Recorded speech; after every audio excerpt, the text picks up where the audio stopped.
चलो मળી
શું નામ તમારું? શું હતું?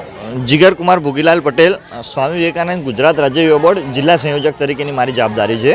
જીગરભાઈ, શું કહેશો? અહીંયા શું આયોજન કરવામાં આવ્યું છે, કોના દ્વારા આયોજન કરવામાં આવ્યું છે અને કેમ આયોજન કરવામાં આવ્યું છે? સ્વામી વિવેકાનંદ ગુજરાત રાજ્ય યુવા બોર્ડ દ્વારા સમગ્ર ગુજરાતની અંદર યુવા દિવસ નિમિત્તે સ્વામી વિવેકાનંદજીની જન્મજયંતિ છે એ નિમિત્તે યુવા દિવસ જે ઉજવણી થાય છે એ નિમિત્તે રમતોનું આયોજન કરવામાં આવ્યું છે. જે ભારતની પરંપરાગત પ્રાચીન રમતો છે જેવી કે લંગડી છે, રસ્સાખેંચ છે, ગીલી દંડો છે, સાતેલિયું છે, લીંબુ ચમચી છે, સંગીત ખુરશી છે, આ રમતોનું આયોજન કરવામાં આવેલું છે કે જે પહેલાંના જમાનામાં યુવાનો રમતા હતા અને અત્યારે ક્યાંક ભૂલાઈ રહ્યું દેખાય છે આપણને. એ રમતો જ્યાં રમતા નથી યુવાનો, એ રમતો ફરીથી એક વખત યુવાનોમાં એ રમતનો વ્યાપ વધે એ હેતુથી આ આયોજન આખું કરવામાં આવેલું છે. સમગ્ર ગુજરાતમાં આ પ્રકારનું આયોજન સ્કૂલોમાં કરવામાં આવેલું છે. ઓકે, શું નામ તમારું બેટા? મારું નામ ઠાકોર દીપિકા ભરતભાઈ છે. હું ધોરણ 10માં ભણું છું. આ રમતમાં મને ખૂબ મજા આવી. કેટલો આનંદ થયો તો આજે? ખૂબ આનંદ થયો. કઈ કઈ રમતો તમે રમ્યા આજે? સંગીત ખુરશી, હવે લંગડી રમવા જઈ રહ્યા છીએ. આગામી ઓકે, શું નામ સાહેબ તમારું? મારું નામ છે મહેશભાઈ કે પટેલ, નીલકંઠ વિદ્યાલય મક્તપુર, ઇન્ચાર્જ આચાર્ય. ઓકે સાહેબ, શું કહેશો? આજે રમત યોજાઈ રહી છે તેનાથી વિદ્યાર્થીઓમાં કેટલો ફાયદો થશે?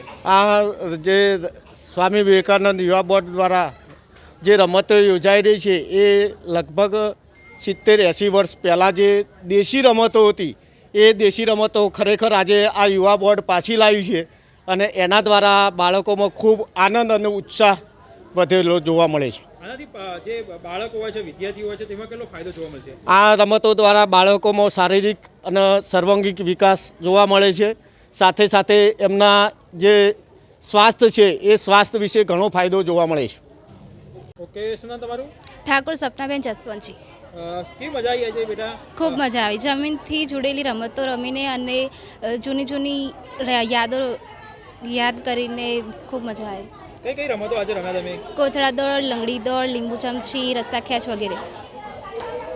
આજે મજા આવી બધા સાથે? ખૂબ ખૂબ મજા આવી, ખૂબ આનંદ આવ્યો. કે શું નામ સાહેબ તમારું અને શું હતું?